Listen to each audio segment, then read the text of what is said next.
Hello guys and welcome back. So let's go ahead and try to move on from here and add variations to the planks.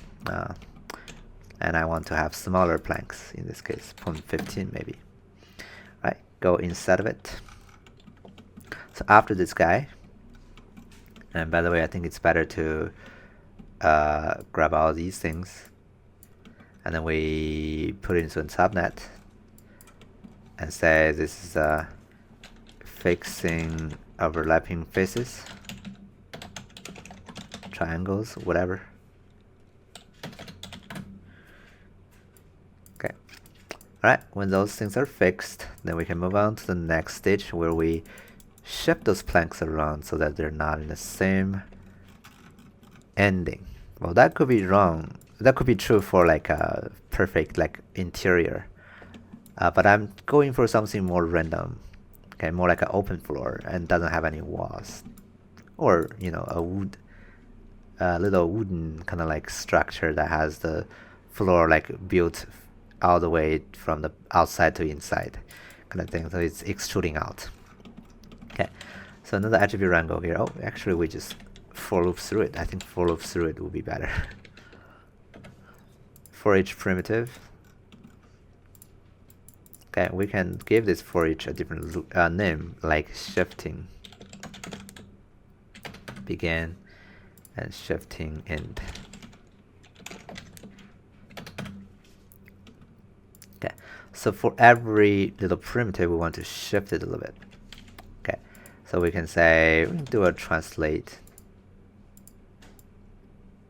Okay, and the translate on the Z will be different every time. Okay, so translate Z, let's go ahead and grab that and Alt E to open this expression editor. Oh, by the way, I need to know also the current iteration numbers, so it would be better to do that. So I'm gonna go ahead and create a meta input node to know the current iteration. Okay, so I'm gonna say float, or I just shifting. Oh, you just have to tap in a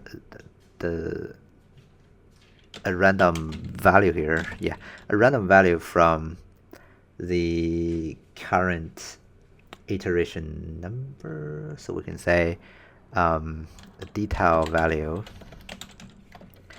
of our shifting begin metadata, and there's a detail value called iteration, and we're getting the first index of that iteration value. We're randoming from there. Let's just apply and take a look. Okay. Oh, we're moving on the X. That's not good. And then cut that out and just type in 0, accept that. We're moving actually on the Z direction in this case. So it has to be in the Z. Paste that in. You can see how we're shifting around, right, in this way. Alright. So let me Alt E to open the editor. You can see this iteration is basically the detail value here, and that's going to be based on the current iteration value. We're iterating through all the planks, right? So this one is basically the current iteration value. We'll use that as the seed to get a random number. Okay, but then for the random number, I'm going to say I don't want it to move like 1 or something. I want it to move it in a way that I can control.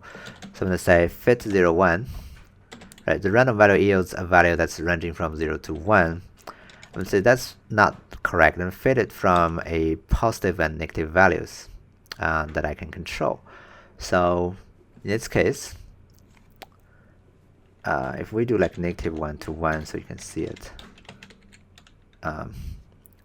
Can see how they're shifting now a little bit differently, right? -1 to 1 now, but I want to control it. Okay, so in that case, I'm gonna go back to the outside and grab the subnetwork here, go to Asset, Edit, and then we go create another float number. We can call this guy plank shifting.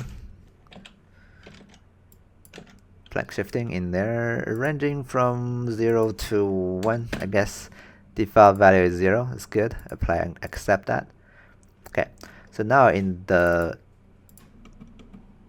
in the coding here, we can say, okay, instead of ranging from -1 to 1, from negative channel of the plank size, plank shifting actually, negative channel of our plank shifting to the positive of the plank shifting. That way, we're defining it through the outside control. Now it's 0, right? We can go back here to the outside, grab this guy, and just drag this guy. You can see how we were able to shifting those planks differently, right? Which is pretty cool. Right, go back up here. Oh, actually go inside. We can also, yeah, right click here and then show the parameters, so we can always tweak it in here. We have more planks and lesser planks. The size of the plank, all procedural and non-destructive. Right, back to 0.15, and I don't want to shift that much. Alright, cool. So that's gonna be the shifting functionality. Just actually one line of code to do this. It's kind of like pretty long though. Anyway, so we have the shifting here. Right, so we can grab these guys and make a subnetwork and call this guy shifting. Okay, cool. Now let's move on to the next video where we can try to add some extra variations to the plank so they're not like very perfectly having this aligned line here in the middle. Okay, see you next time.